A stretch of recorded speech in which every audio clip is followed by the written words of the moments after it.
Kalau ada orang tua menyiapkan seperti itu, maka Allah akan cepat merespon, cepat menerima semua ikhtiar yang telah disiapkan orang tua itu.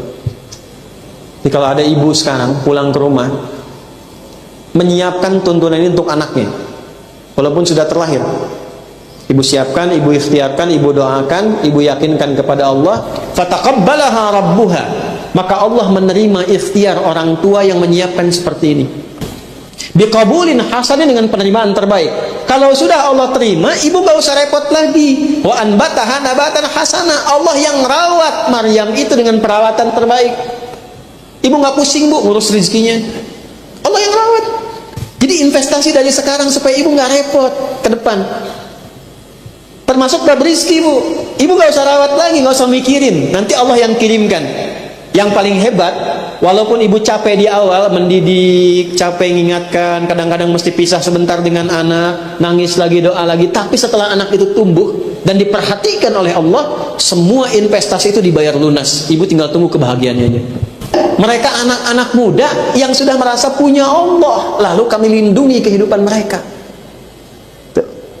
Jadi kalau sudah dirawat Allah, kecilnya disayang, remajanya dirawat, tumbuh dewasanya ada dalam naungan Allah Subhanahu wa taala. Itu indah. Berikutnya adalah adab dalam mendidik anak perempuan. Nanti laki-laki di lain tempat ya. Nanti ada di surat Luqman, itu nanti terkait laki-laki. Ini untuk perempuan dulu. Nanti insya Allah kalau masuk pada bab berikutnya setelah perempuan, keluarkan nanti pendidikan anak-anak di dalam Al-Quran. Nanti kita akan turunkan. Dan kitabnya lengkap insya Allah. Sudah bu? Falamma wada'atha qalat rabbi inni wada'tuha unta wallahu a'lamu bima wada'at wa laysa dzakaru kal unta. Ketika lahir perempuan itu, Hannah berkata, ya Allah, perempuan, saya kan punya nazar, pengennya laki-laki jadi pelayan di rumahmu, ya. Allah menjawab, Hannah, perempuan itu punya keistimewaan yang tidak dimiliki laki-laki. Dan saat yang bersamaan kalimat itu menegaskan bahwa anak perempuan ini pun bisa punya status yang sama di masa itu seperti laki-laki. Karena nazarnya itu tadi, Allah ingin mendobrak satu tradisi bahwa seakan-akan kalau ulama itu harus laki-laki. Tidak, perempuan pun bisa jadi ulama. Supaya cetak anak ibu jadi ulama perempuan, supaya bisa mengajarkan fikih perempuan. Masa fikih perempuan diajarin sama laki-laki? Sayyidah Aisyah itu kan ulama perempuan. Sepertiga ilmu di muka bumi ini dikuasai oleh Sayyidah Aisyah, ahli di bidang kedokteran juga dan sebagainya. Teruskan, wa inni sammaituha Maryam, baru ketemu kata Maryam di sini. Wa inni, dan sungguh aku tetapkan pada diriku. Saya baca pakai ilmu balaghah dulu ya, dari cabang ilmu nahunya. Harfu nasbin wa taukidin tansibul isma wa tarfa'ul khabara mabniyun 'alal fathi la mahalla lahu minal i'rabi. Ini asalnya dari kata inna. Inna itu huruf yang berfungsi menguatkan pesan ke dalam jiwa, supaya pesan ini dipegang dengan kuat, jangan sampai ragu. Kalau disambungkan dengan ya mutakallim menjadi inni, inna plus ya, jadi inni artinya dibawa ke pribadi. Maksudnya gini, ibu kalau sudah lahir anaknya, misalnya lahir tadi perempuan, terus ibu pengen kasih nama. Ketika memberikan nama itu, ibu harus betul-betul mencari nama yang terbaik, yang meyakinkan pada hati ibu bahwa nama itu yang terbaik untuknya. Poinnya, jangan sembarangan kasih nama. Cari nama yang bermanfaat untuk anak dunia akhiratnya. Cari nama yang membanggakan anak itu untuk orang tuanya. Dan yang paling penting begini, cari nama yang sesuai bagi harapan ibu untuk anak itu ke depannya pengen jadi apa. Itu poinnya. Contoh, Hannah tadi anaknya pengen jadi apa? Orang salihah, pelayan dari rumah Allah, dekat dengan Allah, kan? Jalan hidupnya baik, terhormat. Itu bahasanya diwakili dengan satu kata, namanya Maryam. Itu artinya Maryam.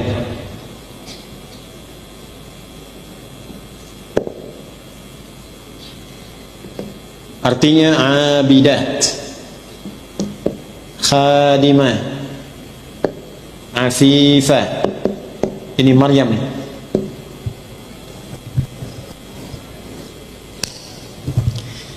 Pesan pentingnya apa yang pertama sebelum kita ke Maryam?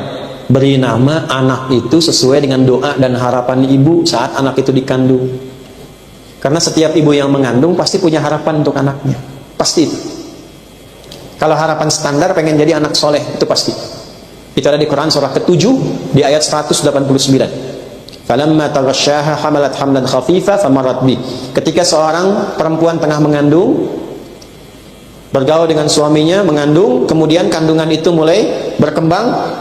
Falamma athqalat, ketika semakin membesar menjelang kelahiran itu harapan semakin tinggi. Da'awallaha rabbahuma. Suami istri itu normalnya pasti bermohon pada Allah. Lain ataitana shaliha lanakunanna minasyakirin. Ya Allah, mohon jadikan bayi yang terlahir ini tumbuh sebagai anak yang soleh. Merasa begitu kan? Datang kepada tokoh agama, kiai, ustadz, alim, doakan ustadz, mudah-mudahan lahiran lancar, anaknya soleh. Pernah begitu? Kan? Tapi dibalik kesolehan itu pasti punya harapan. Anaknya pengen jadi ahli Quran misalnya, pengen jadi hadis. Nah, ibu cari nama yang mewakili dari nama itu, doa-doa ibu ke situ. Ya? Misalnya, misal saya pengen anak saya yang perempuan, dia pintar, cerdas, gesit, dan paham Al-Quran. Ibu beri nama misalnya Aisyah Faqihatul Quran. Aisyah dinisbatkan kepada Sayyidah Aisyah radhiyallahu taala anha, ummul mukminin, yang gesit, ahli ilmu, pakar di bidang banyak ilmu, faqihatul Quran, yang sangat mengerti isi Al-Quran. Contoh. Jelas? Anaknya cantik, ketika lahir bagus gini, kayaknya ini dewasanya ini senang, tampilan yang baik dan sebagainya. Beri nama misalnya Zainab Habibatur Rasul. Misal. Ya? Misal Sayyidah Zainab itu kan tampil indah, menawan, pakaiannya bagus-bagus, senang fashion, tapi saat yang sama dicintai oleh Nabi SAW. Halo, jelas? Nah, ini karena nazarnya ingin lahir seorang anak pengabdi, ahli ibadah, dekat dengan Allah, pelayan pada kepentingan agama dan rumah Tuhan, saat yang sama menjaga kehormatan dirinya. Maka diberi nama dengan apa? Maryam. Maryam. Ini artinya dalam bahasa Arab seperti itu. Ibrani pun demikian. Dalam bahasa Ibrani itu Maryam. Maryam. Maryam. Dalam bahasa Aramaik juga sama. Maryam. Terserah apakah setelahnya Belina atau apa dan semua itu kan bebas tuh. Penting Maryam dulu. Nah, dalam bahasa Yunani Maryam atau disingkat Maria. Maryam atau disingkat Maria.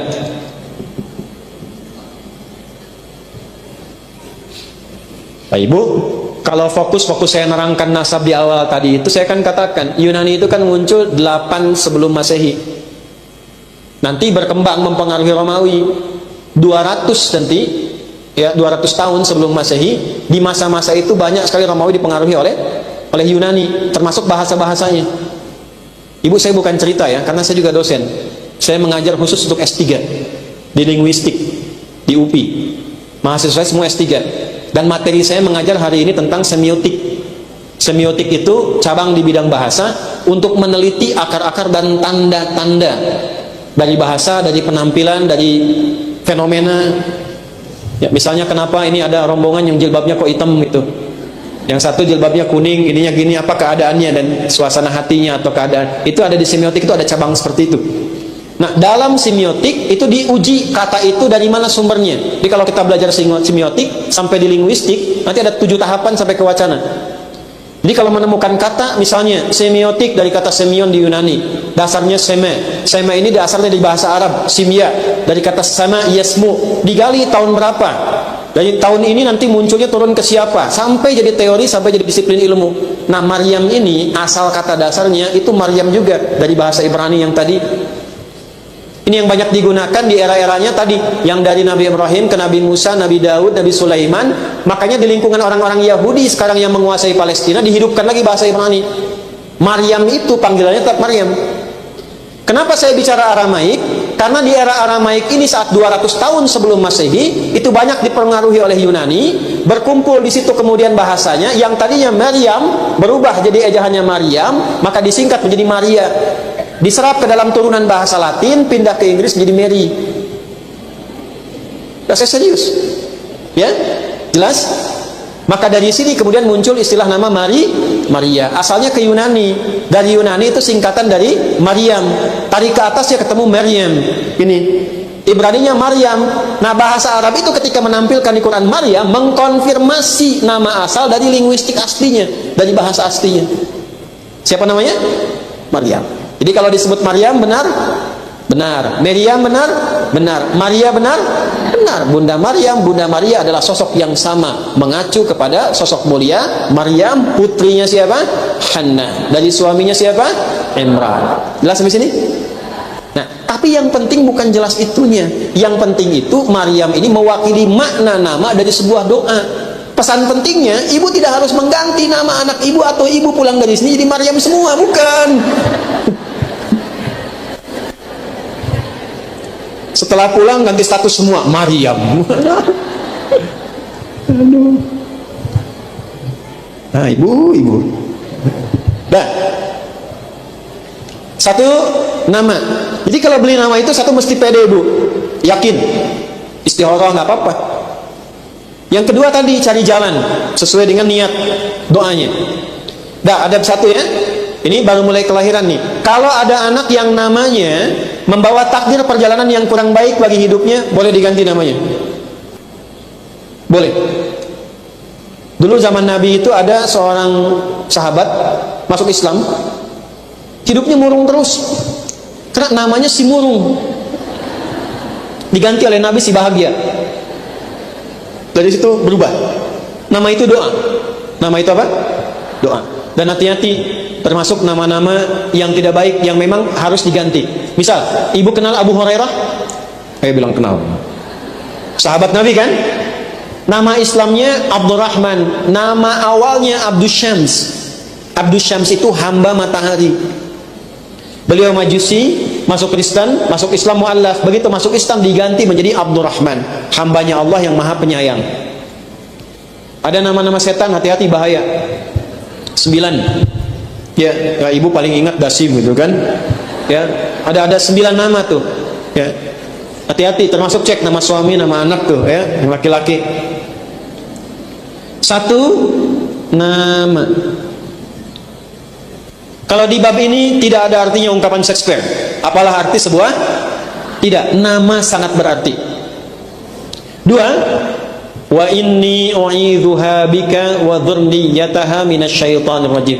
Ini penting saya ajarkan di sini fikih Qur'annya. Hati-hati, fokus baik-baik. Dari sejak lahir minta akan perlindungan kepada Allah atas bayi yang terlahir ini dari godaan-godaan setan selama hidupnya.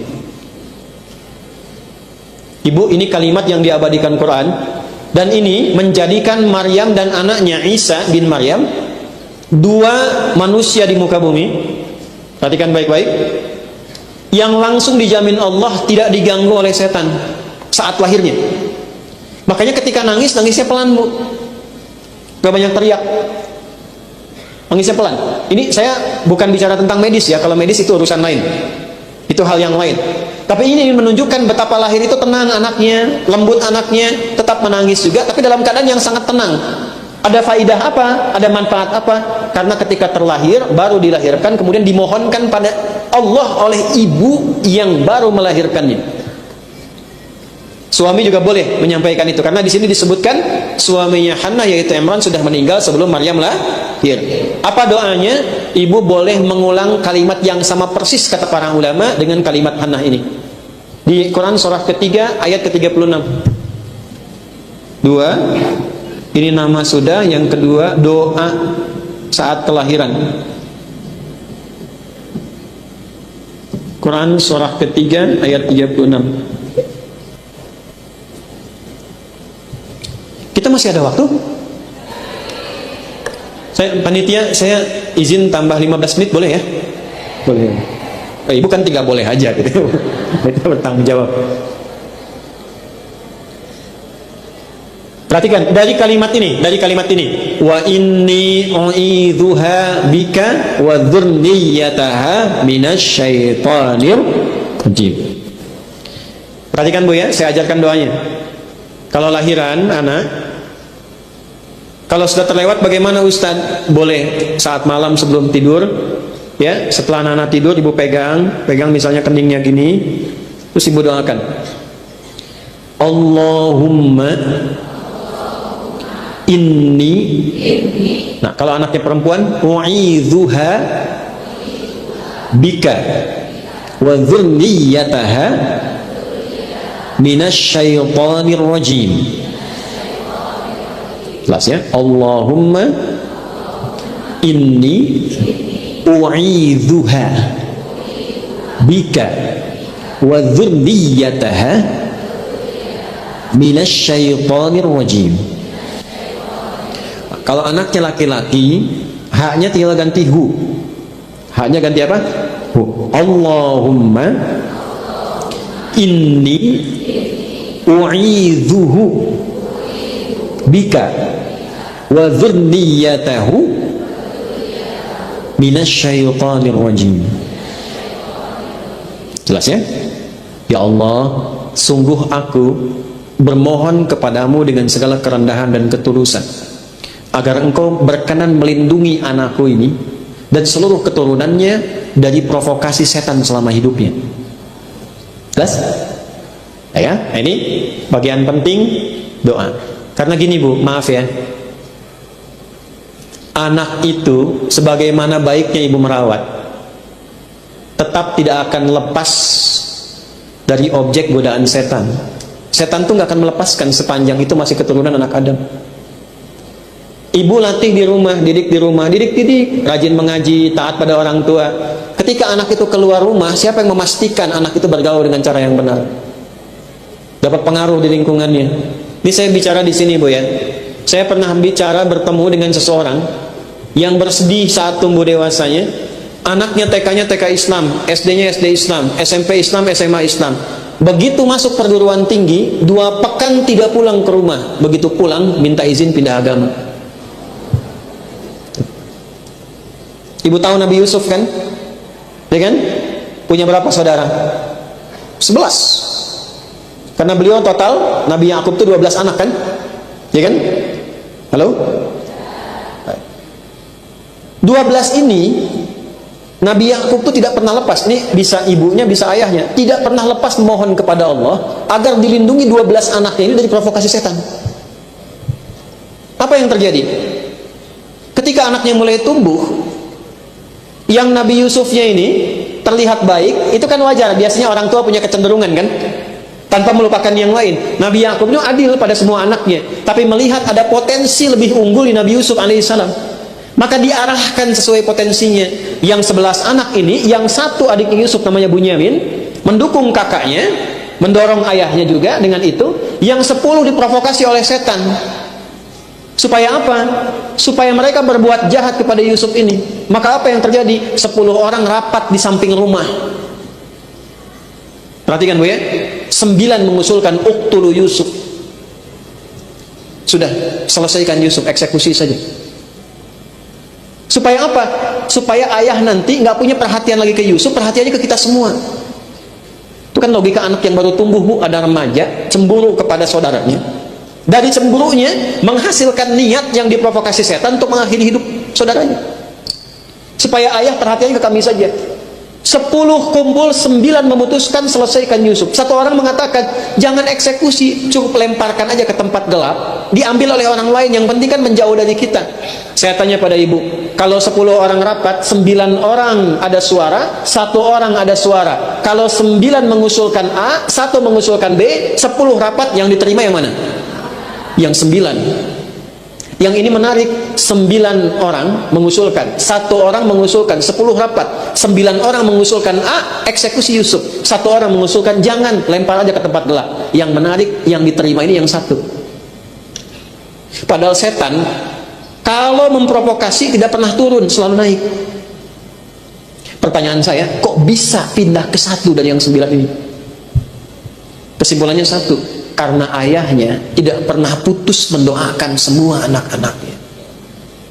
Jadi kalaupun ada anak ya Bu, mohon maaf, terlihat perilakunya berbeda. Orang mengatakan aktif, orang mengatakan nakal dalam tanda petik, padahal saya tidak punya kosakata nakal. Bagi saya nggak ada anak nakal itu. Maaf ya, seunik-uniknya anak tetap simpulkan itu titipan Allah yang diberikan anugerah yang harus kita bantu supaya tumbuh. Minimal ibu doakan terus, doakan. Jelas? Nah inilah yang dilakukan oleh Hannah kepada Maryam. Jadi satu nama, yang kedua doa, baik ya. Yang ketiga dipilihkan pembimbing, guru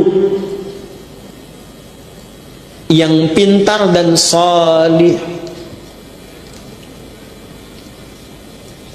Jadi kalau anaknya tumbuh sekarang ibu ya mau disekolahkan, coba ibu survei dulu, lihat sekolah-sekolah yang guru-gurunya termasuk maaf sekali, semua hal yang ada di sekolah itu, baik OB-nya, security-nya dan sebagainya, lingkungannya, ibu pastikan dua sifatnya, kualifikasinya. Satu, orangnya saleh, yang kedua pintar.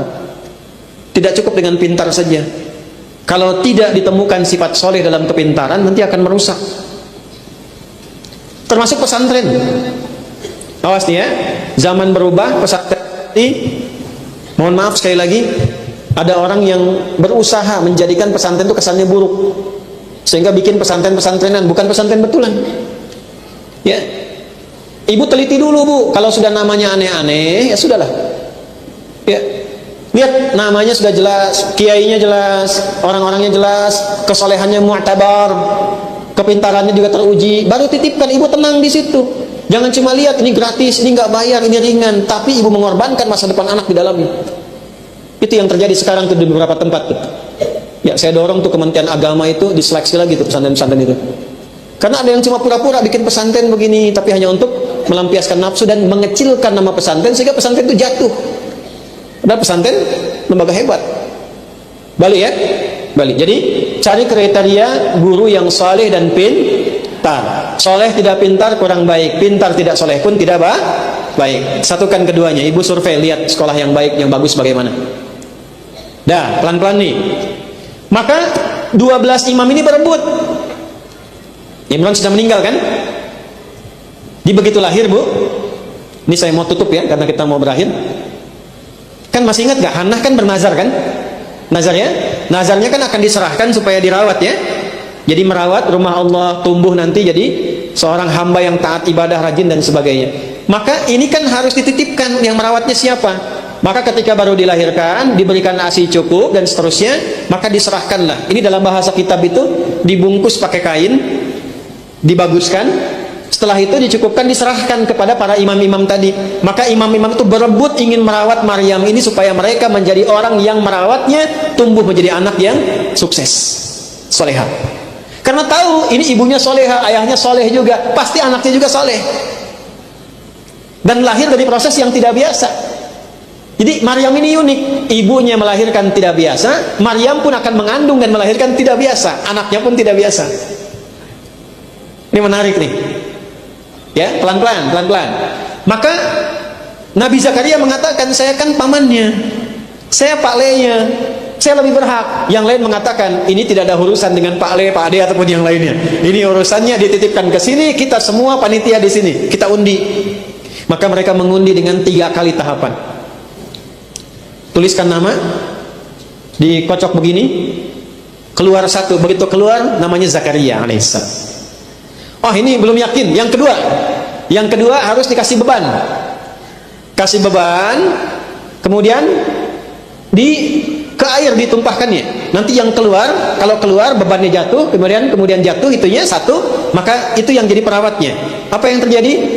Para ibu sekalian, yang keluar pun Nabi Zakaria lagi.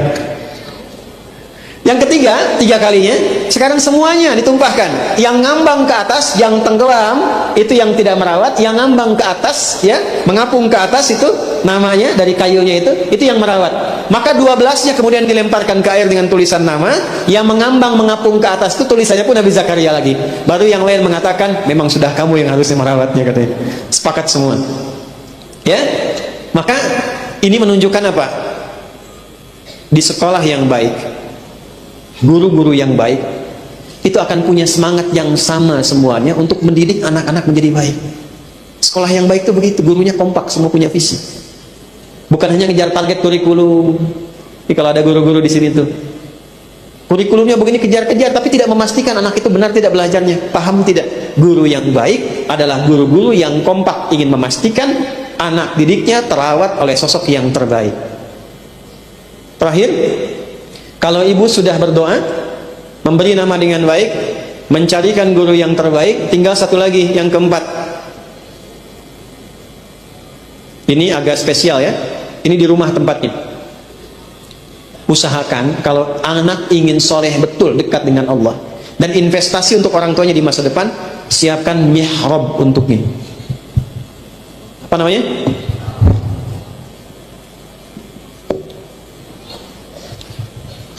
Apa itu mihrab? Tempat yang dikhususkan untuk ibadah. Definisi gampangnya begitu. Mihrab ini punya dua keutamaan.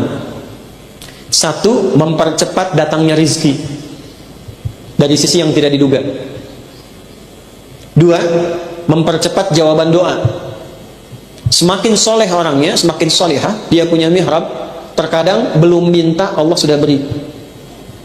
Jadi ada orang begini bu, dia minta memohon, ini saat dikabulkan, dia minta memohon, begitu disebutkan Allah kasih.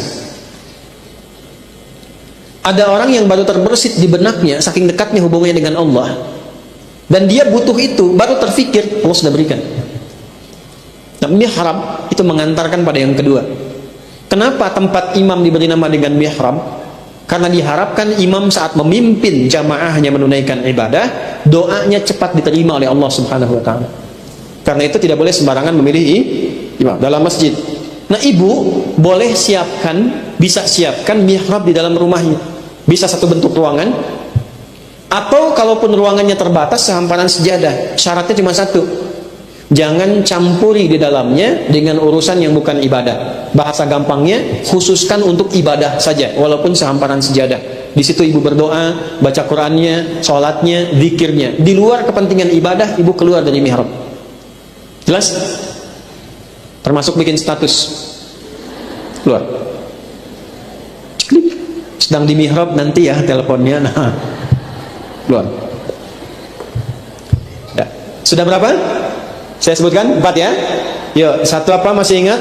Berina.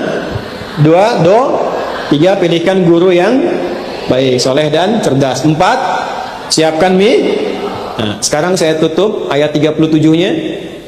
Fataqabbalaha rabbuha biqabulin hasanin wa ambataha nabatan hasanan wa kaffalaha Zakaria. Kalau ada orang tua menyiapkan seperti itu, maka Allah akan cepat merespon, cepat menerima semua ikhtiar yang telah disiapkan orang tua itu. Jadi kalau ada ibu sekarang pulang ke rumah menyiapkan tuntunan ini untuk anaknya, walaupun sudah terlahir, ibu siapkan, ibu ikhtiarkan, ibu doakan, ibu yakinkan kepada Allah, carikan orang-orang baik untuk bisa membimbing dia. Perhatikan kalimatnya, fa harfu atfin rabitin baina syai'aini bila haddin. Huruf konjungsi yang menyambungkan dua peristiwa dengan cepat. Peristiwa pertama ikhtiar 4, peristiwa kedua balasan yang Allah berikan. Antara ikhtiar dengan balasan tidak ada jeda, langsung Allah berikan. Fataqabbalaha rabbuha, maka Allah menerima ikhtiar orang tua yang menyiapkan seperti ini. Dalam kasusnya Maryam, maka Allah menerima ikhtiar Hannah untuk Maryam itu. Biqabulin hasanin, dengan penerimaan terbaik. Kalau sudah Allah terima, ibu nggak usah repot lagi. Wa anbataha nabatan hasana, Allah yang merawat Maryam itu dengan perawatan terbaik. Ibu nggak pusing bu ngurus rezekinya, Allah yang merawat. Jadi investasi dari sekarang supaya ibu nggak repot ke depan. Termasuk bab rezeki bu, ibu nggak usah rawat lagi, nggak usah mikirin, nanti Allah yang kirimkan. Yang paling hebat, walaupun ibu capek di awal mendidik, capek mengingatkan, kadang-kadang mesti pisah sebentar dengan anak, nangis lagi, doa lagi, tapi setelah anak itu tumbuh dan diperhatikan oleh Allah, semua investasi itu dibayar lunas. Ibu tinggal tunggu kebahagiaannya aja. Karena rezeki itu ada yang datang dari orang tua ke anak, ada yang datang dari anak ke orang tua. ibu kalau ingin enak di masa sepuhnya, di masa perjalanan tumbuh akhirnya, kalau ingin nyaman itu di akhir, investasikan anak supaya dekat dengan Allah dari awal. Ini musim haji ya. 8 tahun lalu saya memimpin rombongan haji. Saya Amirul Hajj khusus, undangan dari Saudi waktu itu untuk satu pesawat. Hampir sepertiga dari yang mendapatkan undangan itu ternyata anak-anak penghafal Quran. Ibunya nggak hafal, Bu. Ibunya nggak hafal. Dan menariknya, rata-rata, maaf sekali, itu anak yatim. Jadi ibunya berjuang menitipkan anaknya supaya hafal Quran dari kecil. Ibunya nggak hafal, anaknya hafal. Ternyata anak itu dari hafalannya, bagus hafalannya, sampai beritanya ke sana, diundang. Yang diundang itu anaknya, ibunya, gurunya, musyrifnya, dan teman-temannya. Di satu anak bisa bawa 6 orang. Gitu. Coba dari sekarang deh. Kami termasuk sama. Ibunda kami, saya lahirkan, saya katakan tadi, saya 13 tahun, saya meninggal. Ya, masih ada adik kami satu itu. Itu yang dilakukan. Nah, kalau sudah 4 ini dikerjakan, apa yang terjadi? Wa kafalaha Zakaria, dirawat oleh, tadi dididik oleh sosok yang tadi kita sebutkan, soleh, dekat dengan Allah. Ya, walaupun sekarang kita sudah tidak ada nabi, tapi ikuti petunjuk nabi. Ustadz-ustadz, kiai-kiai yang mengikuti petunjuk nabi, ngajarnya benar, mendekatkan diri dengan Allah, titipkan pada yang seperti itu. Jadi di kemudian hari, walaupun anaknya itu tumbuh nanti jadi kiai, mungkin bapaknya bukan kiai, ibunya bukan ya seorang nyai atau sebagainya, tapi anaknya tumbuh mengangkat derajat orang tuanya. Kullama dakhala 'alaiha Zakaria al-mihrab wajada 'indaha rizqa. Keutamaannya, setiap Nabi Zakaria mengantarkan kebutuhan Maryam ke mihrab. Jadi yang punya kunci mihrab itu cuma Nabi Zakaria. Maryam tidak keluar. Setiap diantarkan kebutuhannya, itu semua sudah ada di dalamnya tersedia. Bayang nggak, Bu? Bu, kalau bukan musim anggur, tidak ada anggur wajar. Ini bukan musim anggur, ada anggur. Bukan musim jeruk, ada jeruk. Musim panas, buah-buahannya buah-buahan musim panas. Ini buah-buahan musim dingin ada di situ. Nabi Zakaria itu sudah paham, ini Maryam ini unik. Dari orang tua yang soleh dan solihah, punya keistimewaan. Tapi hanya ingin memastikan apakah ini didapatkan dari hasil pendidikan yang benar, didapatkan karunia Allah, atau jangan-jangan ada sisi yang lain yang belum diketahui. Maka dikonfirmasi oleh Nabi Zakaria, inilah guru yang benar, memastikan pendidikannya diserap betul oleh anak didiknya. Ibu termasuk kalau anaknya pulang dari sekolah ke rumah, ibu tanya lagi, tadi belajar apa, dicek lagi, dilihat pahamnya. Nabi Zakaria ngecek, qala ya Maryamu anna laki hadza. Kita berakhir, Maryam, dari mana semua ini? Jawaban inilah yang akan melegenda sampai sekarang. Qalat huwa min indillah. Paman, semua ini berasal dari Allah. Didik anak ibu sampai merasa ia punya Allah. Tuh. Dah, Bu. Kalau sudah merasa punya Allah, itu yang lain kecil semua. Didik anaknya sampai merasa punya siapa? Allah. Minimal dari lisannya dulu, dekatkan dengan nama-nama Allah. Sehingga kalau melihat sesuatu, Masya Allah, ada sesuatu, astagfirullah, ya Allah, sampai kenal Allah dulu, kenal, yang penting disebut dulu. Jangan paksakan paham, yang penting kenal, biasakan. Situasi di rumah dekatkan dengan Allah, setel murattal. Jelas? Kalau itu sudah terjadi, nanti karunia Allah turun. Apa ujungnya? Innallaha yarzuqu may yasha bighairi hisab. Paman, seperti paman tahu, Allah pasti akan mengirimkan rizki bahkan dari sisi yang tidak pernah terduga sebelumnya. Rizki itu bukan hanya makanan, bukan hanya pakaian, bukan hanya uang, tapi kesolehan itu rizki, ketenangan itu rizki, kebaikan itu rizki. Ibu punya rumah yang luas, besar, tempat tidurnya bukan tidurnya, tempat tidurnya empuk, tapi tidak mendapatkan ketenangan, tidak ada kenikmatan. Tapi ibu ngaji Al-Kahf hari Jumat, malamnya ibu baca Yasin, siang ibu baca Al-Kahfi. Ada 4 kisah. Kok bisa ada anak-anak muda masuk ke gua? Gua itu kan terasa, Bu, batu, alasnya keras, tapi saking nikmatnya tidur, bisa tidur 309 tahun. Ada orang masuk ke rumah, kasurnya empuk, baru tidur 3 detik udah bangun lagi. 309 tahun saking nikmatnya tidur. Kalau sudah dekat dengan Allah, ya. Apa coba kalimat yang melegenda di surat Al-Kahf itu? innahum fityatun amanu amanu bi rabbihim wazidnahum huda. Mereka anak-anak muda yang sudah merasa punya Allah, lalu kami lindungi kehidupan mereka. Jadi kalau sudah dirawat Allah, kecilnya disayang, remajanya dirawat, tumbuh dewasanya ada dalam naungan Allah Subhanahu wa taala. Itu indah. Nah, pertanyaannya begini, setelah Maryam disiapkan mihrab, disiapkan pengajar, bagaimana cara Maryam ibadah sampai mendapatkan semua keistimewaan itu? Sampai nanti mengandung, melahirkan, punya anak lebih hebat dibandingkan ibunya. Ibu kalau pengen keluarga itu dilihat hebat, lihat nih. Imran. Istrinya siapa? Hannah. Ini suaminya Imran. Saleh tidak? Hannah salihah tidak? Punya anak siapa? Maryam ketika lahir lebih salihah dibandingkan ibunya, lebih saleh dibandingkan ayahnya. Jadi ibu menjadi ibu yang hebat kalau bisa mendidik anak lebih baik daripada ibunya.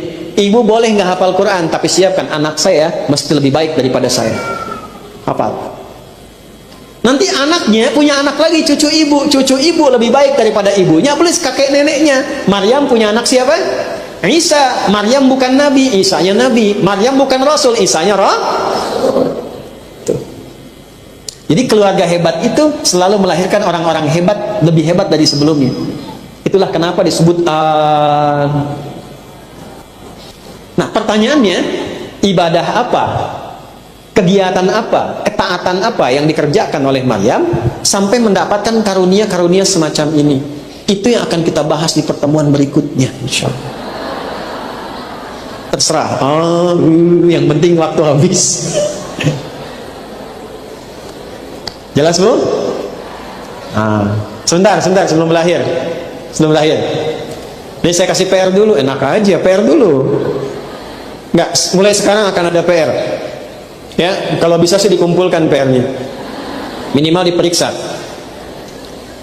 Kata Maryam di dalam Al-Quran yang disebutkan khusus namanya saja Maryam atau Maryam binti Imran disebutkan sebanyak 11 kali. Yang disandingkan dengan anak beliau yang tercinta Nabi Isa bin Maryam disebutkan kurang lebih sebanyak 20 kali. Total berapa? Maryam saja disebutkan 11 kali. Yang dengan Isa disebutkan berapa? 20 kali. Ada yang menyebut 13 kali, tapi saya meneliti ulang ditemukan 20 kali. Total berapa? Nah, 31 itu membentuk manhaj, membentuk kurikulum kehidupan. Tadi saya baru bahas beberapa. Baru sampai poin yang kedua, belum 3, 4, dan 5. Nah, 31 penyebutan itu terkait dengan 5 topik pembahasan yang tadi 2 telah kita uraikan.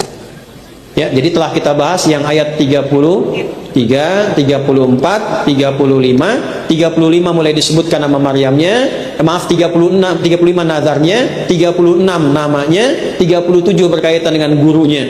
Nanti kita akan teruskan ke ayat-ayat berikutnya yang terkait dengan ketaatan dan sebagainya. Pertanyaan saya satu sebelum ditutup. Yang bisa jawab? Bagus. Mengapa Maryam ini menjadi satu-satunya perempuan yang disebutkan namanya langsung dan kisahnya runtut dari lahir sampai dengan menuju perubahan hidupnya sebagai seorang ibu dan sampai sukses mendidik anaknya? Satu-satunya. Ya, ibu yang angkat tangan. Boleh dari situ. Salam.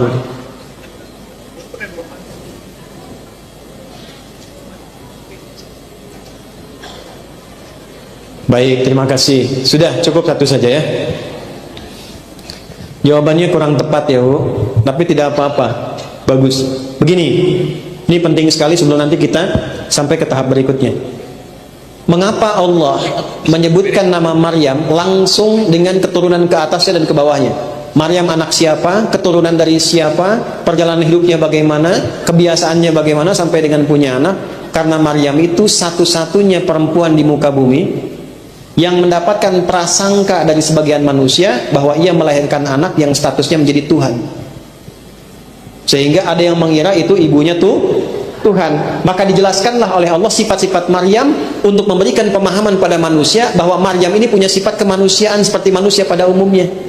Berbeda dengan sifat Tuhan. Salah satunya, satu, untuk membebaskan prasangka yang disematkan kepada Maryam, sehingga tetap menjaga kehormatan dirinya, sehingga berada dalam keadaan yang soleh sebagai statusnya seperti seorang hamba. Yang kedua, menjelaskan kesalahpahaman kepada manusia yang menduga Maryam sebagai ibu melahirkan anak dan diangkat menjadi Tuhan. Maka dijelaskanlah oleh Allah sifat-sifat manusianya. Yang kedua, logika. Logika apa? Yang menerangkan sifat Tuhan dan sifat manusia, sehingga bisa dibedakan yang Tuhan begini, yang manusia begini. Jelas? Bagaimana cara memahaminya? Nanti pertemuan berikutnya kita bahas. Terserah ya, ini pokoknya pertemuan berikutnya nanti kita paham. Oh, ternyata begini. Nih, begini misalnya. Misal ya, kan Maryam bisa mengandung tanpa ada laki-laki. Nanti Allah balik logikanya. Adam itu lahir tidak ada laki-laki, tidak ada perempuan. Hawa itu lahir tidak ada perempuan, ada laki-laki. Seperti itu kurang lebih ya. Nanti ke Nabi Isa juga kita akan singgung sedikit setelah menyelesaikan kisah Maryam. Ini rahasia besar ya. Dan saya sarankan tuh kita semua, atau nanti turunkan ke keluarga, ke anak-anak, ke cucu, ke siapa saja. Kadang-kadang kita minta motor, dikirimnya Land Cruiser. Bisa jadi itu. Kirim mobil bisa jadi, karena dipandang udah mampu mengelola. Rumusnya tuh begini, kalau takwanya itu kuat, betul-betul kuat, itu mudah semua akses itu. Kesulitan kayaknya nggak ada yang sulit gitu. Rizki kadang-kadang datang tanpa diduga. Ya, ilmu cepat mengalir. Kalau mau pakai dalil, saya sebutkan dalilnya nih. Tentang kesulitan yang dipermudah dan rizki yang datang cepat. Jadi kalau kita berislam ingin mengaktifkan jiwa takwa tadi yang ada dalam inti jiwa kita, pertama syahadat tuh jaga. Ya, karena itu bagi orang yang telah komitmen dengan Allah Subhanahu wa taala, kemudian sejak dalam kandungan ibundanya usia 4 bulan terlahir dia, itu fitrah. Masih ingat sabda Nabi, kullu mauludin yuladu 'alal fitrah. Ya kan? Fa abawahu yuhawwidanihi aw yunassiranihi aw yumajjisanihi. Nanti lingkungan yang berpotensi merubah dia keluar dari fitrah. Asalnya fitrah. Fitrah itu ya la ilaha illallah. Makanya dari rahim perempuan manapun kalau belum dia balik itu masih fitrah itu. Masih bersih. Kalau terpengaruh oleh lingkungan, mungkin orang tuanya, abawa itu bisa orang tua, bisa paman, bisa tempat sekolah, bisa lingkungan, itu yang mungkin berpotensi merubah, tiba pindah bertuhannya kepada selain Allah. Nah, itu yang kalau balik mesti syahadat kembali.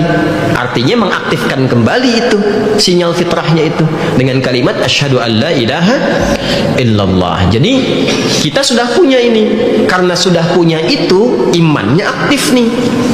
Ya, sudah aktif imannya. Cuman kan kalau dinyalain aja, nggak pernah dicek, ya kan? Handphone coba dinyalakan aja, nyala aja, disimpan aja nyala tuh, nggak pernah diapa-apain. Apa yang terjadi? Nggak akan bisa dilihat kan ada fitur apa saja di situ. Di handphone tuh ada apa saja tuh? Nggak pernah dipakai nelpon, nggak pernah dipakai WA-an, nggak pernah dipakai kirim message tuh. Apa fungsinya itu? Didiamkan begitu saja. Aja nggak ada fungsinya. Karena itu iman itu kalau sudah diaktifkan, ya aktif nih sudah ada imannya, maka mesti dia disupport, distimulus untuk keluar sinyal-sinyal takwanya. Bagaimana cara mensupport itu, menstimulus itu supaya keluar tuh sinyal-sinyalnya? Tanya lagi sama Allah. Kan yang memiliki Allah. Maka dijawab setelah la ilaha illallah, innani anallahu la ilaha illa ana, kata Allah, fa'budni. Sembahlah aku lewat ibadah. Karena itulah diperintahkan kita oleh Allah untuk beribadah. Ibadah itulah yang menstimulus sinyal iman supaya keluar. Semakin banyak ibadah, semakin kuat sinyalnya. Semakin kuat sinyalnya, semakin cepat mengakses kepada karunia Allah Subhanahu wa taala. Ini kalau kita direkam live, sinyalnya bagus, koneksinya tinggi, gampang aksesnya. Jelas kedengaran suara, jelas situasinya. Antum teleponan, sinyal kuat, jelas kan? Sinyalnya lemah bagaimana? Terjadilah banyak keanehan tuh. Kadang ada yang tunjuk-tunjuk begini sinyalnya lemah nih, padahal yang sedang bicara kan nggak ada di depan mata itu. Ya, tapi yang paling menarik, sebentar saya cari sinyal dulu tuh. Ya, jangan ditutup ya, tar nyari keluar dari atas turun ke bawah, ke depan, kadang naik ojek dulu cari sinyal. Ya, jadi dunia tuh dicari-carinya luar biasa gitu. Kenapa pintu untuk membuka itu nggak kita kuatkan sinyalnya? Maka dari situ, untuk menguatkan sinyal iman tadi, yang barakahnya dan faedahnya untuk menguatkan takwa itu, ya kan kalau simpul imannya dikuatkan, takwanya kuat kan? Nah, maka diperintahkanlah ibadah. Karena itu dalam Al-Quran, konsepsi ibadah itu umumnya begini: takwa, iman, ibadahnya apa? Atau iman, ibadah, takwa. Selalu begitu. Iman, ada ibadah. Setelah ibadah, takwa. Atau takwa dulu, iman, ibadah. Karena tiganya ini serangkai bersamaan. Jadi kita beribadah untuk menguatkan iman, iman dikuatkan untuk memantapkan takwa. Takwa kalau sudah kuat membuka semua pintu rahmat. Karena itu jangan salah, kalau kita kemudian baca dalam Al-Quran, kita temukanlah formulasi ini. Baik, mari kita lihat kembali ke Al-Baqarah tadi ayat 2. Kita teruskan. Dzalikal kitabu la raiba fi hudal lil muttaqin. Siapa orang takwa di situ? Alladzina yu'minuna bil ghaib. Iman dulu kan? Setelah itu apa? Wa yuqimunas. Nah, saya tanya di situ, salat ibadah bukan? Ibadah. Jadi dikonfirmasi kalau kembali ke Quran surah Thaha ayat 14 tadi, salat itu muncul. Innani anallahu la ilaha illa ana fa'budni wa aqimis salata li dzikri. Jadi kenapa diminta kita sholat itu? Sebetulnya untuk kita juga, untuk mengaktifkan sinyal iman kita, supaya takwanya mantap, lebih kuat lagi. Itu formulasinya muttaqin takwa, yu'minuna bil ghaib iman, wa yuqimunas shalah salat. Ada yang bentuknya fisikal itu tadi, fisik kan sholat itu, nggak pakai harta sholat tuh. Ada yang kalau mau sholat mesti bayar. Sholat apa Pak? Zuhur, masjid. Saf mana? Pertama. Saya tunggu dulu Pak ya. Depan imam, pinggir imam, depan imam persis 2 juta Pak. Ada begitu? Nggak ada. Harta nggak ada dalam sholat, ibadahnya fisikal. Makanya kalaupun harta itu hanya untuk menutup bagian aurat kita saja, sama dengan kita beraktivitas harian.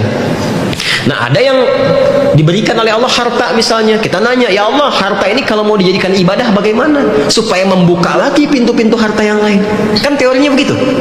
Kalau semua dijadikan konsepsi ibadah, itu nanti akan menguatkan iman. Iman semakin kuat, takwanya semakin sempurna. Ketika takwa sempurna, akses dibuka. Misal dengan fisik nih, ya kita tingkatkan ibadah fisik nih, iman kuat, takwa dibuka. Nanti ketika takwanya mantap, semua rahmat terkait fisikal diberikan oleh Allah. Kekuatan, kemuliaan, akal dan sebagainya, kesehatan, keberkahan. Harta juga begitu. Makanya nanti kalau ada orang ibadah dengan harta, jangan dikira berkurang hartanya, malah bertambah. Ya. Dan yang pertama dibuka itu bukan kuantitas hartanya, keberkahannya dulu. Kalau sudah pandai mengelola yang berkah, baru dikasih yang banyak. Ini sedikit aja belum dipakai ibadah, pengen minta lagi. Baru dikasih sepeda, udah minta motor. Padahal sepeda aja belum pernah dipakai ke masjid untuk sholat. Baru dipakai sepedaan aja. Bikin klub goes tuh. Ya. Cuman goesnya kemana gitu? Ya. Kenapa goesnya cuman ke dunia aja? Padahal itu jadi saksi di hari kiamat kan sepeda itu. Ingat, setiap yang dipijak, yang digunakan jadi saksi di kemudian hari. Loh, makanya kadang-kadang itu bukan nggak dijawab, tapi diarahkan dulu untuk memanfaatkan sepeda ini untuk ibadah. Kalau udah dikasih, bisa ngelolanya, baru diberikan motor. Kadang-kadang kita minta motor, dikirimnya Land Cruiser. Bisa jadi itu. Kirim mobil ini jadi karena dipandang udah mampu mengelola. Ya, pakai sepeda aja udah ngajak boncengan orang untuk ke masjid. Wah, ini udah soleh nih, kasih mobil sehingga banyak yang dibonceng, banyak pahala. Gitu cara berpikirnya. Ya. Itu kalau udah paham ilmu itu tuh enak tuh. Enak. Ya, wa mimma razaqnahum yunfiqun. Makanya setelah itu harta. Jelas ya? Nah, jadi kalau kita temukan di Al-Quran ini nanti ada iman, ada takwa, ada ibadah, itu sejatinya kembali kepada kita semua kemudahannya. Nah, karena itu bagi orang-orang yang sudah beriman, mempertahankan imannya, itu oleh Allah di dalam Al-Quran panggilannya dikhususkan dengan kalimat imannya. Maka dipanggillah dengan kalimat ya ayyuhalladzina amanu. Ya ayyuhalladzina amanu, hei semua orang yang telah menyatakan dirinya beriman. Itu dipanggil semua. Kalau kita mau detil ngajinya begini. Ya, apa artinya ya? Hei ya ayyuhalladzina amanu, hei orang-orang yang beriman. Yang tidak beriman tidak hai. Ya itu kalau di ilmu nahwu ya harfun nida linida'il qaribi wal mutawassit wal ba'id. Huruf nida, huruf panggilan untuk memanggil yang dekat, menengah ataupun jauh. Disebutkan sebanyak 361 kali dalam Al-Qur'an. Juga disebutkan huruf ini untuk meminta pertolongan. Ya. Nanti huruf nida itu di ilmu nahwu ada 14. Tapi yang disebutkan di Quran cuma 1, karena ini yang paling fleksibel. Jadi kalau kita mau manggil, mau orangnya dekat, menengah atau jauh, pakai ya, itu paling gampang. Kalau di bahasa Arab standar dekat pakai a yang dekat. A bani ini bani dekat, a bani dekat. A bani makin dekat. Ya, ada ya, ada ayah dan seterusnya. Tapi kalau ya fleksibel. Makanya kalau antum sedang di Mekah tuh antum panggil ya, nengok semua tuh. Yang dekat, yang menengah, yang jauh. Ya. Ya. Ayyuha. Ayyuha itu di Quran disebutkan 150 kali. Ayyunya munada dengan sifat taukid, haknya tanbih. Taukid itu menguatkan, hak itu mengingatkan. Jadi cara menerjemahkannya begini, kalau kita tahu makna hurufnya, cara menerjemahkannya jadi beda. Ya ayyuha, kan? Hei semuanya. Siapa semua ini? Alladzina amanu. Alladzina di Al-Quran disebutkan 1080 kali. 1080 kali. Ini bukan ngarang ya, karena saya waktu menulis buku makna ayat puasa itu mengecek ayat-ayat itu semua huruf-hurufnya yang menenun rangkaian ayat puasa dari Al-Baqarah 183 sampai 187 itu saya cek tuh. Ya, sampai ditulisnya 7 tahun itu bukunya. Sejak di Tripoli. Itu saksinya ada Pak Subiantoro Widodo itu. Beliau sempat di Tripoli itu, tahu beliau. Saya nulis itu tuh dari tulisan tangan dulu, perpustakaan cek, ya ada di Mu'jam, misalnya Qomus Al-Fadhil Quran, lihat berapa banyak disebutkan berapa kali. Udah.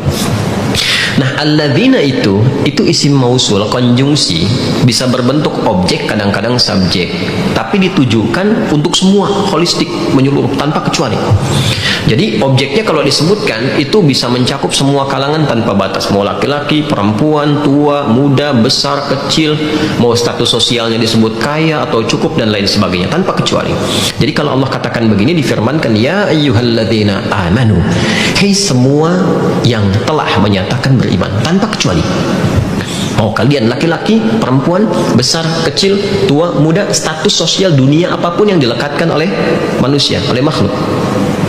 Ya, dimanapun kalian berada, mau merasa dekat denganku, menengah atau merasa jauh dariku. Ya, ini isyarat, awas, tingkatan iman. Huruf ya itu bukan cuma manggil, tapi menunjukkan isyarat tingkatan iman. Ya, yang dekat, ya dipanggil yang dekat. Siapa orang dekat dengan Allah ini? Yang sinyal imannya kuat. Makanya kalau sinyalnya kuat, ibadahnya kenceng. Jangankan fardu, sunnah pun diburu. Kan ada orang belum sholat asar udah nyiapin jam berapa nanti asar, ya kan? Ada orang baru tahajud malam tadi udah nunggu lagi nanti tahajud lagi jam berapa gitu, ya kan? Ada orang yang imannya pertengahan tuh, baru adzan Allahu Akbar baru sinyal hidup. Nah itu iman standar namanya, iman standar, hati-hati. Jadi kalau antum subuh Allahu Akbar dah adzan nih, nah, imannya standar tuh. Ya, kalau iman di atas standar yang kuat sinyalnya itu belum dipanggil dah siap-siap. Ya, ada iman yang lemah, sinyalnya lemah karena itu merasa jauh dari Allah. Nanti ketutup kalau nggak sama dunia, sama maksiat itu biasanya. Ngakunya beriman, memang ngakunya beriman, tapi ketutup tuh. Karena ketutup kan kalau sinyalnya itu tipis, kecil, rendah, bahkan mau hilang gitu kan. Kalau udah nifak tuh mau hilang tuh. Munafik itu kan pertengahan antara iman dengan kafir itu. Nah itu kalau ada yang tipis gitu kan, itu jauh tuh biasanya. Nah itu barokahnya panggilan Allah itu ingin mendekatkan kembali, disentuh lagi. Ya disentuh lagi, didekatkan kembali. Yang tipis yang terakhir ini ya sudah adzan, susah kadang-kadang, kan? Nunggu komat, sudah komat, masih komen juga, kan masih panjang waktunya, kan? Baru sahur, dah lihat kapan buka, baru buka dan nanya kapan sahur dia. Nah, itu dipanggil semuanya, disatukan.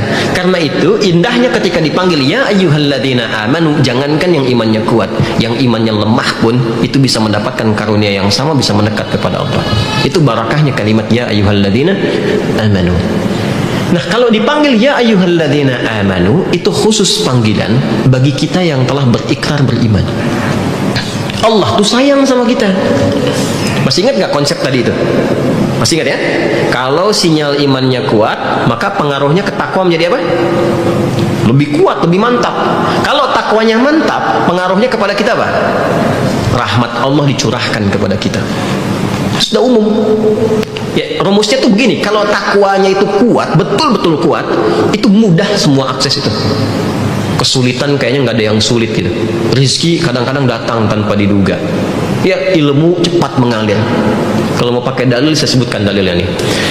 Tentang kesulitan yang dipermudah dan rizki yang datang cepat. Itu ada di Quran surah ke-65 At-Talaq, di akhir ayat kedua, di awal ayat ketiga itu. Wa may yattaqillaha yaj'al lahu makhraja wa yarzuqhu min haitsu la yahtasib. Siapapun yang mampu meningkatkan takwanya kepada Allah. Ada wa may yattaqillaha, siapapun yang mampu meningkatkan takwanya kepada Allah, maka apa yang dia dapati? Yaj'al lahu makhraja. Allah berikan solusi, jalan keluar dari setiap kesulitan yang dia alami. Itu nggak pakai alif lam tuh makhrajanya. Coba cek di mushaf, ada alif lamnya nggak? Nggak ada. Makhraja, nggak ada al-makhraj, makhraja gitu kan? Nggak ada alif lamnya kan? Kalau nggak ada alif lam namanya nakirah. Nakirah itu umum, general. Jadi dimanapun. Jadi dia punya kesulitan di keluarga, di pekerjaan, di kehidupan sosial. Kalau meningkat takwa, itu dimudahkan oleh Allah. Ingat ya, ingat. Ayatnya bukan mengatakan nggak punya masalah, bukan. Tetap punya masalah. Cuman sebelum masalah itu dialami, sudah dimudahkan oleh Allah. Sehingga seakan-akan nggak punya persoalan. Itu maksudnya. Termasuk rizkinya, wa yarzuqhu min haitsu la yahtasib. Bahkan kadang-kadang dari sisi yang nggak pernah dia mikir gitu. Dia makan buah nih, habis buah ini udah datang buah lagi yang lain. Ya, dia tuh nggak pernah terfikirkan bahwa orang itu akan ngasih. Tapi siapa yang menggerakkan dia untuk mengasih? Gitu. Nah, itu konsepsinya begitu. Ilmu, misal ilmu nih, ternyata shortcut, cara cepat paling singkat untuk mendapatkan lompatan pengetahuan itu pondasi dasarnya takwa. Coba buka Quran surah kedua Al-Baqarah ayat 282, ayat terpanjang dalam Al-Quran tuh. Makanya imam tarawih jarang baca itu.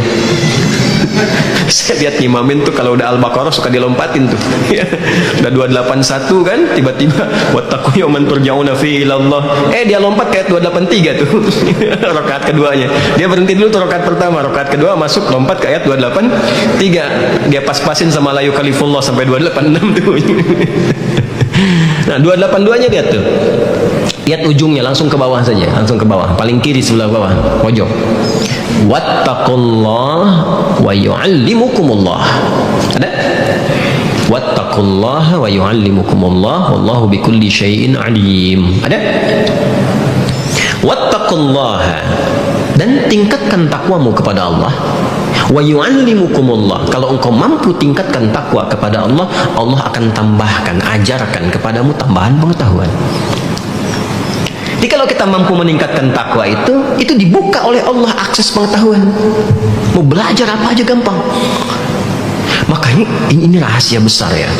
Dan saya sarankan tuh kita semua, atau nanti turunkan ke keluarga, ke anak-anak, ke cucu, ke siapa saja, itu sebelum mulai belajar, takwa dulu yang ditingkatkan. Karena itu rahasia ulama kita dulu itu, sebelum mulai pembelajaran itu ditingkatkan takwa dulu. Nah, cara meningkatkan takwa kan lewat ibadah tadi, iman, ibadah, takwa kan. Makanya dulu rata-rata yang dilatih itu sholatnya dulu, bacaan Quran dulu, hafalan Quran, rata-rata penghafal Quran. Makanya ilmunya kayaknya gampang, belajar apa aja mudah tuh. Al-Imam Syafi'i itu, wah Qurannya luar biasa sudah. Kalau setiap Ramadan 2 kali khatam, siang sekali, malam sekali. Ya, sholatnya nggak usah ditanya, bagaimana khusyuknya dan sebagainya. Orang banyak tahu beliau pakar fikih, faqih, betul. Tapi tidak banyak orang tahu beliau pun pakar di bidang kedokteran. Ya. Kemudian juga beliau punya diwan itu, pakar di bidang bahasa. Sahabat Ali bin Abi Thalib itu bukan cuma jagoan di bidang balaghah, ya, tapi beliau juga ternyata jenius di bidang matematika. Itu. Dan banyak lagi nanti. Ibnu Rushd misalnya, ya itu ahli Quran, ahli hadis, tapi ternyata profesinya dokter bedah dan pemikir. Avicenna, Ibnu Sina itu kan mula pertamanya menghafal Quran. Sholatnya ditingkatkan, dia khusyukkan. Setelah itu apa? Terbuka kedokterannya, otodidak, ya kan? Ahli matematika dan sebagainya. Belum kalau kita bicara yang lain, Al-Biruni, kemudian Al-Khawarizm, ya, Jabir bin Hayyan, Ibnu Firnas dan sebagainya. Itu rata-rata dari Quran. Jadi takwa itu meningkatkan pengetahuan. Jadi kalau pengen cerdas, tingkatkan takwa. Saya sudah pernah membaca, kemudian ingin membuktikan. Saya ikuti jejaknya tuh, dan ternyata betul. Karena Allah kan nggak pernah salah. Ya, nggak pernah salah. Innallaha la yukhliful mi'ad. Allah nggak mungkin mengingkari janji. Jelas ya? Mau bahagia, bahagia itu sederhana. Setiap orang punya persepsinya sendiri. Bahagia itu sederhana. Ketika ada kopi, bagi tukang kopi. Bagi yang ngeteh ya teh. Ya, bagi yang sedang baru menikah, bahagia itu sederhana ketika ada pasangan. Macam-macam lah. Ya, itu masing-masing punya persepsi. Tapi kata Al-Quran, bahagia itu sederhana. Ketika engkau bertakwa, maka datanglah kebahagiaan itu. Ya, bahagia itu sederhana. Ketika engkau bertakwa, maka hadirlah kebahagiaan itu. Itu rumusnya ada di Quran surah kedua. Nggak usah dibikin status, tulis saja. Surah kedua di akhir ayat 189. Surah Al-Baqarah akhir ayat 189 itu. Ada. Yang yas'alunaka 'anil ahillah, langsung ke ujungnya saja. Wattaqullaha la'allakum tuflihun. Ada? Pasti ada lah insyaallah itu. Ya, kalau salah kalian salah baca itu. Ada akhir ayat 189 paling kanan agak ke bawah. Ada. Wattaqullaha la'allakum tuflihun. Saya kalau menyebutkan kanan, kiri, atas, pojok, bawah bukan bermaksud ingin menyampaikan saya tahu, tidak. Maksudnya mempermudah teman-teman menemukan itu, ya. Supaya kita nggak salah niat. Wattaqullaha, tingkatkanlah takwamu kepada Allah, la'allakum tuflihun, supaya kalian bahagia. Nah, jadi ternyata bahagia itu kuncinya sederhana, takwa. Jadi kalau banyak harta juga tidak bertakwa, itu kebahagiaan sejati nggak akan lahir. Kebahagiaannya diikat oleh materi. Kalau nggak percaya, cek aja silakan. Ya, Ustadz itu kelihatannya dia nggak beriman tapi bahagia juga. Coba lihat, bahagianya karena apa? Pasti ikatannya materi. Kalau nggak harta, kedudukan, kan? Atau kemudian fisikal, karena masih cantik, terlihat segar, tegap, ya, senang dengan tegapnya, gantengnya, kumisnya, dompetnya, macam-macam lah itu. Motivasinya kan banyak, ya. Nah, yang sejati itu takwanya. Nah, jadi ternyata takwa itu puncak segala hal. Jadi kalau kita ingin menguatkan takwa, nanya nih, kan takwa kunci kebahagiaan, takwa kunci kesuksesan, takwa kunci solusi, takwa kunci rizki. Sekarang kita tanya, saya pengen menguatkan takwa, caranya gimana? Ya kuatkan sinyal imannya. Karena pilar-pilar takwa itu kuncinya di iman, di rukunnya itu, pokoknya yang 6 itu. Jadi kalau kita ingin menguatkan takwa, kuatkan pilar iman. Menguatkan pilar iman bagaimana? Dengan amal soleh, dengan ibadah. Karena itulah kita dilatih untuk ibadah. Ibadah harta, ibadah fisik. Coba sholat tuh. Ketika Anda bertanya, sholat ibadah kan? Ibadah kan? Lalu Anda bertanya, kenapa mesti sholat? Itu diperdengarkan ke telinga kita 5 kali sehari itu, supaya nggak nanya lagi. 5 kali sehari, supaya nggak nanya lagi. Hayya 'alas sholat. Ayo sholat. Kenapa ya Allah? Dijawab oleh muadzin tuh kan? Hayya 'alal falah. Supaya bahagia, supaya sukses.